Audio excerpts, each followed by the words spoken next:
spidi ya gari. Akaanza kutaka kunilazimisha kunywesha soda, akataka kunikata masikio kwa kweli. Alirudi usiku saa 5.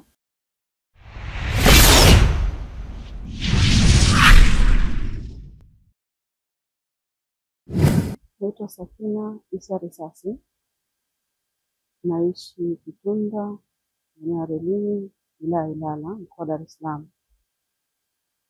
Mimi nilikuwa na changamoto ambayo kidogo ni ya muda mrefu. Nilikuwa na mwanamume ambaye nilikutana naye kwenye mahusiano, baadaye akanieleza kwamba alipokuwa naishi aliachana na mke wake, na nilikuwa nikathibitisha kwamba waliachana. Kwa sababu nilikuwa naye kwenye mahusiano, nikabidi yeye ndo aje kuishi kwangu. Lakini hadi tulivyoishi, baada ya muda mfupi nikamwambia hatuwezi kuishi hivyo kwa sababu ni sisi mahusiano tunataka tuoane, lakini alisema swala la ndoa ni mpaka nimpatie mtoto.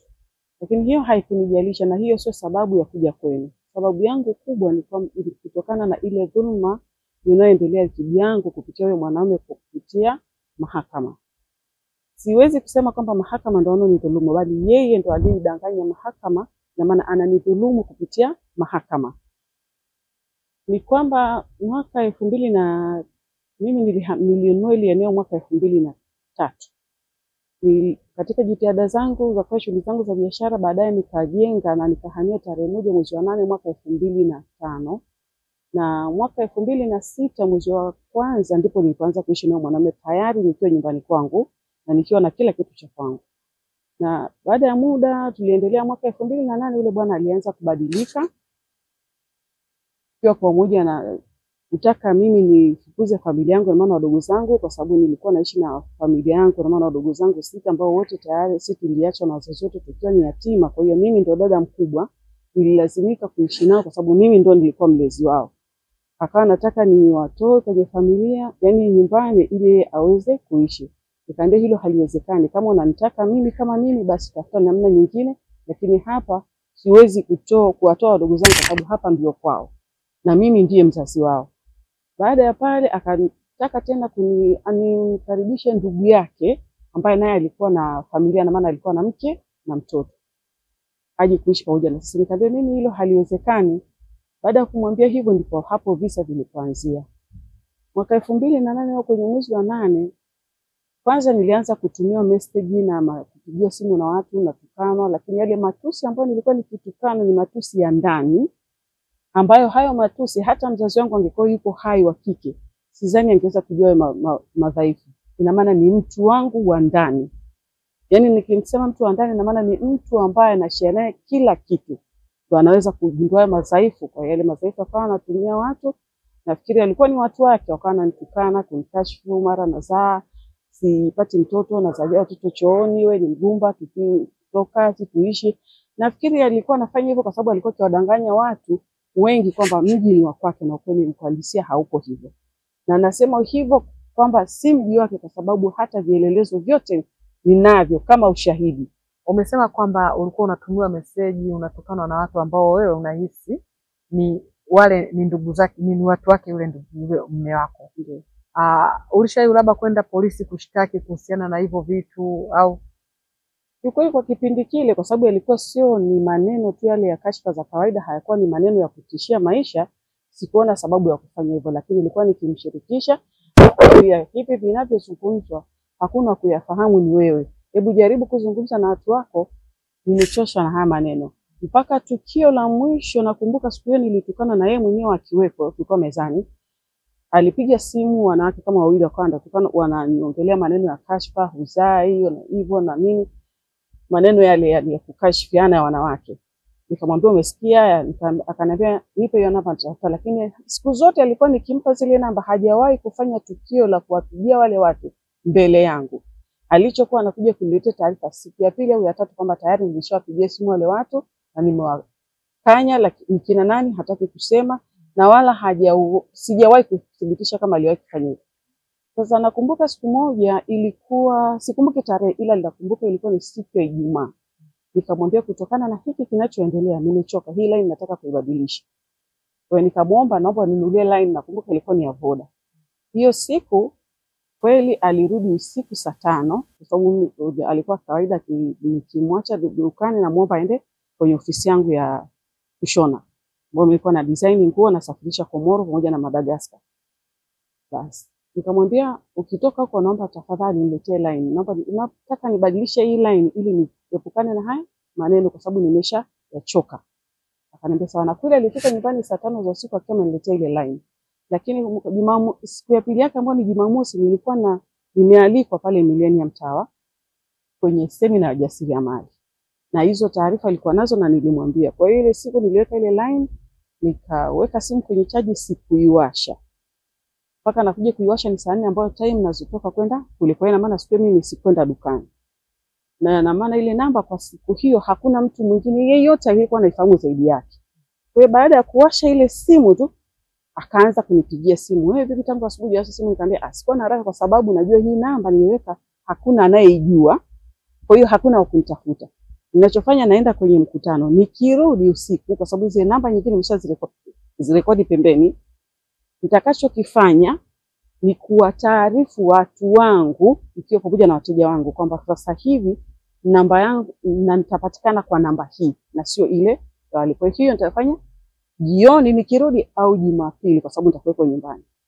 Ananiambia sawa, lakini ile siku kidogo nilitia mashaka kwa sababu nilikuwa baada ya muda mchache ananipigia simu. Umefika wapi? Uko wapi? Umefika wapi? Uko wapi? Mpaka nikamwambia mbona kama vile una mashaka na hiki na huko nakokwenda. Basi kama una mashaka nifuate kwa sababu hata huyu aliyekuja kunialika unamfahamu na alikuja kunialika mbele yako. Kuna nini kiko? Kama una mashaka naomba nifuate, niko Millennium Tower. Kwa hiyo tulipofika kwenye mkutano tukaambiwa tuzime. Mkutano ulipoanza tukaambiwa tuzime simu kwa muda. Kweli tukasikiliza ile semina mara ya kwanza, nilipowasha tu akanipigia simu. Nilipopigia simu nikamwambia nilishafika hapa Millennium Tower. Kwa hiyo kama labda una mashaka na mimi au una kitu unahisi, niomba unifuate. Maana naona leo unanipigia simu sana. Ananiambia hamna neno. Nilikuwa nataka kujua tu. Lakini cha kushangaza na cha kustajabisha kuna mteja ambaye alikuwa wakati mwingine akija dukani kunishikia. Huyo mteja akija mimi nimetoka nimeenda kutafuta mizigo. Akija dukani anaweza kukaa zaidi ya masaa 2. Lakini kishafika mimi tu yule mteja anatoka. Yaani ataondoka na wakati huo labda amenunua nguo moja tu. Mpaka ikafika kipindi kani desturi yake mpaka kuna kijana alikuwa ananisaidia pale kabisa kuna nini akaniambia hata mimi sielewi na vitu anapoongeaga mimi sivisikii. Kweli ilifika wakati nilimuuliza, kuna nini baina yako wewe na huyu mteja? Kwa nini kila nikifika mimi tu yeye anaondoka? Kuna biashara gani unafanya nayo ya siri ambayo yeye hata mimi sitaki kujua? Au kuna kitu unachokifanya kupitia hii biashara yangu ambacho mimi sitaki kukijua? Maana mpaka unanitia mashaka. Wewe yule mama nilimkuta siku pale. Ina maana zile taarifa za kuwepo pale naye alijua. Kwa hiyo natoka nje nikamkuta yule mama. Tukaingia kipindi cha pili cha semina tukasikiliza, nilipotoka akanipigia simu vipi? Nikamwambia ndo natoka. Baada ya pale yule mama akanifuata akaniambia hujambo mdogo wangu, naye akanisalimia kama kawaida akaniambia naelekea airport, naweza kukupa lift? Nikamwambia sawa nitashukuru. Yule mama alichukua tukaondoka. Tulipofika maeneo ya Magomeni tukanyosha ile barabara mpaka tukaenda pale kama unaenda Muhimbili tukaingia maeneo ya Upanga. Kwa maeneo Upanga aliingia pale kwa sababu yeye hakuwa na driver, alikuwa na driver ni kijana. Mimi na yeye tulikuwa tumekaa nyuma. Yeye hakunialika bali nilimkuta na akasema na yeye alikuja kwenye semina na yeye alikuwa amealikwa. Ndio ambaye huwa anakuja dukani kwako? Yes. Ndio huyo alikuwa anakuja dukani na alikuwa na mazungumzo ya faragha nafikiri na huyo mume wangu. Lakini kwa sababu ya umri wake sikuwahi kuona viashiria vyovyote vibaya, sikumtilia mashaka kwa hiyo siku. Umri wake kivipi yani?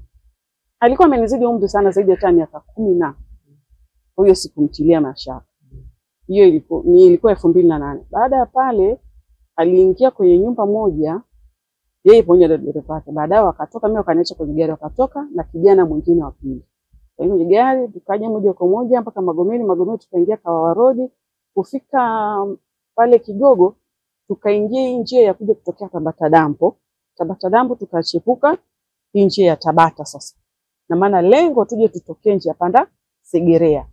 Ili yeye aende hapo tu mimi nirudi pale, aniache pale nirudi Banana nipande gari za kuja huko. Lakini wakati wa kwenye safari tumefika maeneo ya Roma pale. Yule dereva alipunguza gari, speed ya gari. Akatoka yule kijana aliyekuwa upande wa kushoto akaingia kwenye ile siti ya nyuma. Mimi nikajua labda kuna tatizo kwenye gari, labda na kuna kitu anataka kuchukua, kama nimesogea. Yule kijana akanisukuma akakaa. Alivokaa akaanza kutaka kulazimisha kunywesha soda ya kopo ambayo ilikuwa walikuja nasi. Nikamwambia soda situmie. Wala huku na huku kukishani. Baadaye alipoona ameshindwa, akataka kunikata masikio kwa lengo la kutoa vitu vyangu vya thamani ambazo nilikuwa na hereni 200 za dhahabu, nilikuwa na cheni pamoja na pete 2. Na wewe mama alikuwa kwenye hiyo gari? Yuko kwenye hiyo gari mpaka nikamuuliza mama, hiki ni nini? Akaniambia unajua huyu kijana alikuwa anakaa Ulaya, kwa hiyo ana mambo fulani. Hivi nikamwambia mama, hapana, ninakuheshimu. Kuna nini umepanga? Nikamwambia alafu mama, kweli nilimwambia kweli, nikamwambia mama, nishakutilia mashaka siku nyingi. Sijui ni nini leo kilisukuma mpaka nikakubali lift yako. Najua labda kama kuna kitu chochote mmepanga wewe na mnao, lakini kwa sababu sina ubaya na mtu, Mungu atanilinda. Kweli baada ya pale zile purukushani, mimi nikaona sasa wanataka kuniumiza masikio, walikata masikio. Nikamwambia kama ni hivi vitu nataka, sijali. Nikavua zile hereni, nikavua pete, nikavua cheni, nikampa, akachukua na simu yangu ambayo nilikuwa na handbag ndogo, na walihisi kama nilikuwa na hela. Na nilikuwa na kawaida ya kuweka hela kwenye tight. Sasa siku hiyo kwa sababu nimetoka nyumbani, siko kibiashara, nilitoka na hela shilingi 5,000 tu ambayo nilikuwa najua kabisa nauli itanifikisha na kwa na nakorudi. Kwa sababu kule tulikuwa tumealikwa kwenye stima na maana tulikuwa na chakula pia. Kwa hiyo sikuwa na matumizi makubwa ya hela. Baada ya kusacha alipoona sina hela, kwa sababu kwa yule kijana kujiweza kujua yote yale kama mimi huwa naweka hela kwenye tight. Ina maana yule mama ndo mtu wa maelekezo yote. Na yule mama maelekezo yote na maana aliyapata kwa huyo mwanaume. Basi nikamwambia mama, najua unachokifanya sio wewe peke yako. Kuna nyuma kuna mtu. Kweli baada ya zile purukushani tukaa sasa kama tunagombana ile kwenye gari. Na yule kijana alikuwa nafikiri alikuwa amelewa. Zile purukushani nikamwambia mama, mimi Muislamu na ni mcha Mungu, sijawahi kudhulumu cha mtu wala sijawahi hata kuwa na mahusiano na mume wa mtu. Kama kuna jambo lolote baya nimekufanyia au kuna jambo lolote baya umepanga zidi yangu, mimi na imani na Mungu wangu nitaokoka. Kweli tumekwenda mpaka tumefika maeneo ya Tabata shule, wakawa wameingia kushoto kama wanashuka kwenda mabondeni. Bahati nzuri kule liko karibu na mabondeni. Sasa sijui lengo lao lilikuwa labda wanidhuru ndo wanitupe kule mabondeni, sikujua. Lakini kabla hatujafika karibu na lile bonde, kulikuwa kuna bwana mmoja alikuwa na mradi wake wa maji, alikuwa na matenki makubwa. Kile jioni kunakuwa na watu wengi. Sasa pale nikaona njia pekee ya kujitetea pale. Baada ya kuona sasa na pale nimefika sehemu ambayo nina watu wengi, jitihada yangu ni kuongeza fujo ili watu waone ule mtikisiko kwenye gari, wahisi chochote. Na kweli baada ya kufanya vile, walivyohisi yule mama, walisimamisha gari ghafla, na kwa sababu tayari ilikuwa ishakuwa giza kama 1:30. Yule mama akashuka. Kile kitendo cha kushika yule mama na mimi nikafuata. Nikawa kama nimeruka. Baada ya kuruka mimi kwa sababu nilianguka chini, wale wakageuza gari wakaondoka, lakini kwa sababu ameshanipora kila kitu. Nilichofanya, kulikuwa kuna taxi, nikaomba pale msaada, baadaye wakanitia taxi ambayo ilinileta mpaka nyumbani. Baada ya pale nilikuja nikasafiri. Hebu kwanza subiri. Ndio. Baada ya hilo tukio, ile mama uliendelea kumuona pale dukani au ikawa ndio basi? Sikumuona tena, na hata niliporudi nyumbani, sababu nilikuwa tayari kwa familia yangu, nilikuwa na babangu alikuwa ni mgonjwa, nilikuwa na wadogo zangu, nikawaeleza kile kilichotokea. Alipopigiwa simu ile bwana hakupatikana mpaka alipofika nyumbani saa 6 za usiku. Sababu ya kutokupatikana aliulizwa, hakusema, na kwa sababu namba yake nilianza kumpigia tangu nilipookoka kwenye ile tukio, hakuwa anapatikana. Na baada ya hapo hakupatikana yule mama, na wao sikuwahi kumuona tena yule mama. Na nilipojaribu kumueleza kile kilichoendelea, akawa anaonyesha wasiwasi. Na kilikuja kunipa wasiwasi zaidi kwamba ile jambo anajua. Siku ya pili au ya tatu nilipigiwa simu kupitia namba ya mdogo wangu, wakimhitaji, wakampigia simu. Ilikuwa siku ya Jumapili jioni. Kwa hiyo yule bwana kashatoka, alitoka asubuhi tu. Jioni mida ya saa 10 hivi wakapiga simu kwenye namba ya mdogo wangu. Wakaambia tunaomba kuongea na dada yako fulani. Ile binti akaniletea ile simu, kuongea naye, akaniambia bwana, dada, tunajua jana kuna tukio limekukuta, na ile tukio lengo la huyu aliyetutuma kwako ilikuwa tukuue. lakini baadaye hatukutaka kufanya hivyo baada ya kufuatilia kwa muda mrefu na hatukuona kama una tatizo. Na vile tulivyochukua ni kama vile mwizi anavoruka ukuta, akikosa cha kuiba hata chochote atakachokutana nacho atabeba. Nilipojaribu kumwambia usitulize maswali mengi. Kile jambo usihangaike kwenda polisi, utapoteza muda wako. Ila dada, kwa ushauri tu, kuwa makini na huyo mwanaume. Nilitoka pale nikaenda nikatoa taarifa polisi stakishari, kwa sababu pia kwenye ile handbag kulikuwa kuna kadi yangu ya benki. Nikaenda kutoa taarifa pale Msimbazi polisi kwa ajili ya kublock ile kadi yangu ya benki. Baada ya pale nilirudi nikamwambia, mbona nimepigiwa simu kuna 1 2 3 4 5 kinachoendelea? Akaniambia hamna kitu kama hicho, mimi sihusiki, watu tu wanataka kutugombanisha, wanaona vile ninavyokaa na wewe, wanataka kunifitinisha tu, hawapendi. Ndizo lugha zake kubwa ilikuwa ni hiyo. Nikamwambia sawa. Lakini siku ya Jumatatu ndo nilienda kutoa taarifa polisi. Jumapili ile nilienda kutoa taarifa stakishari. Jumatatu nilipoenda Kariakoo Msimbazi pale kwa ajili ya kupata loss report kwa ajili ya kadi yangu ya benki, nikajaribu. Askari mmoja akaniuliza, nikamuelezea. Lakini kila niliyekuwa nikimueleza ile scenario ananiambia mtu wa kwanza, na ni kweli yeye alikuwa anahusika, kwa sababu ile namba kwa siku ile hakuna mtu yoyote mwingine alikuwa anajua zaidi yake. Lakini nikaona sasa, nikaa na hofu yangu ilikuwa ni kwamba watu wataona kwa sababu labda nina kipato kidogo nataka kumnyanyasa ndugu yao na hivyo, kwa sababu hizo ndo kauli zake zikubwa. Nikapuzia nilikuwa tu namwambia kama kuna namna yote unahusika, iko siku ya kuja kuonyesha. Tulikwenda ile hali kuipoesha, nikasafiri nikawa nimeenda, nakumbuka nilikwenda Kampala. Siku nasafiri alikuja mgeni hapa mwanamke. Akaniambia ni mke wa binamu yake ametoka Morogoro. Lakini niliposafiri baada kama siku 3 akanipigia simu, nilipiga simu hapa nyumbani kwa ajili ya watoto hali. Binti yangu akaniambia mtoto wa mjomba wangu, huyu mgeni ni nani? Nikamwambia huyo ni shemeji yake na shemeji yako. Akaniambia sasa inakuwaje wanakaa sitting room mpaka saa 6 za usiku wakiwa wamezima taa, na haitoshi wakati mwingine alfajiri anatoka chumbani kwako. Nilivorudi nikajaribu nikamwambia inawezekana kweli? Akaniambia ni kweli. Taarifa tena mdogo wangu wa kiume kama siku ya 4 kwa sababu nilikaa kama wiki nzima. Akaniambia dada, mimi kuna kitu ambacho sielewi, nimevumilia lakini naona nimeshindwa, kwa sababu kipindi hicho mdogo wangu alikuwa anasoma shule, alikuwa anasoma jitegemea. Kwa hiyo alikuwa na kawaida akilala kifika saa 6 yeye ndo anaamka kujisomea. Kwa hiyo anakuta anasomea dining room time nzima. Sasa akienda kuwasha taa ghafla anakuta wale ndo wananyanyuka sasa wanakuchezea. Anaweza kaingia chumbani kwangu au chumbani kwa mgeni, kwa sababu alikuwa na chumba chake. Na kule chumbani kwa mgeni, kwa nini alikuwa anashindwa kuingia? Sababu ile mgeni alikuja na binti. Kwa maana alikuwa hawezi kufanya ujinga wake kule, akaingia kule chumbani kwangu. Siku hiyo nilipoongea naye akamuuliza mdogo wangu naongea naye, akamwambia naongea na sister. Akamwambia mpe simu. Nipe simu niongee naye. Bibi nikamwambia namalizia kufunga mzigo, kesho narudi.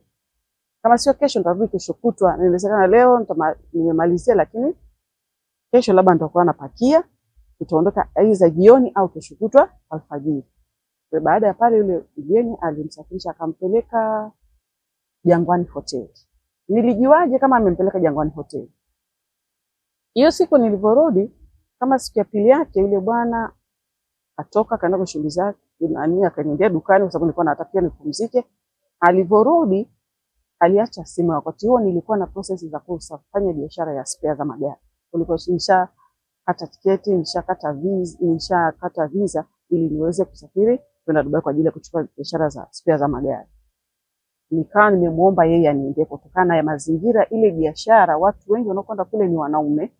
Mazingira wanaolala ni mageto, hawalali mahoteli, kwepa gharama. Kwa hiyo nikamuomba aniendee kwa lengo la kumlipa pasenti fulani.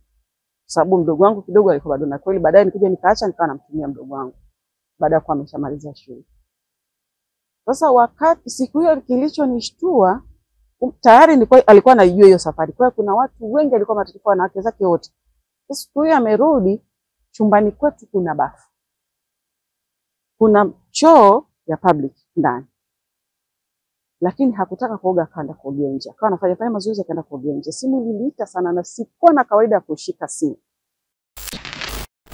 Mkuu wa chuo cha Kilimanjaro Institute of Technology and Management kilichopo Mwenge jijini Dar es Salaam chenye ithibati na usajili wa NACTVET number REG/ANE/029 anapenda kuwatangazia nafasi za masomo kwa ngazi ya diploma na certificate kwa muhula wa masomo utakaoanza Oktoba 2025 katika kozi za IT, Hotel and Tourism Management, Front Office, Business Administration, Accountancy, Procurement and Supply. Chuo kimebobea katika ufundishaji kwa njia ya vitendo na kimeweza kutoa wanafunzi wenye weledi. Wengi wameajiriwa ama kujiajiri, na kwa wale ambao wameamua kuendelea na degree wameweza kujiunga na vyuo vikuu bora hapa nchini na nje ya nchi. Pia kuna kozi fupi za computer application, graphic and design, video production pamoja na CCTV camera. Kwa maelezo zaidi piga simu namba 0717816034 au 0754864361. KITM, elimu na ujuzi kwa uchumi imara.